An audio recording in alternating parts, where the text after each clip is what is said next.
Y como en cada jornada electoral, se instalaron casillas especiales para garantizar el sufragio de los mexicanos que no son residentes de la ciudad. Sin embargo, las disposiciones de ley provocaron inconformidades en los capitalinos. Escuche por qué. La falta de boletas electorales en las casillas especiales ubicadas en la Ciudad de México causaron disgusto entre los votantes, debido a que pocos fueron los que pudieron ejercer su voto este 1 de julio.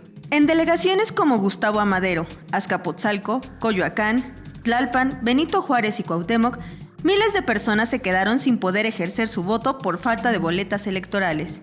No me parece justo que yo, siendo foráneo desde Chihuahua, no puedo llegar ahorita en 2 horas a Chihuahua a buscar a donde me corresponde.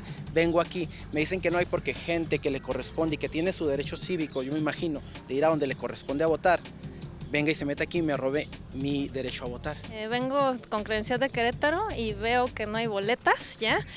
Es una hora decente para llegar, sin embargo nos están diciendo que el problema es que aquí están considerando foráneos a gente que viene de otras delegaciones y a los que vienen de otro estado, entonces pues ya a estas horas no hay para nosotros.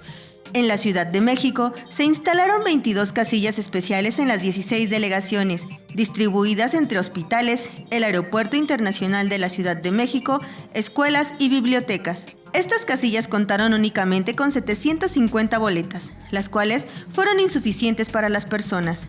Y es que de acuerdo con el reglamento de elecciones del Instituto Nacional Electoral, se determina que solo puede haber esta cantidad de boletas en las casillas especiales.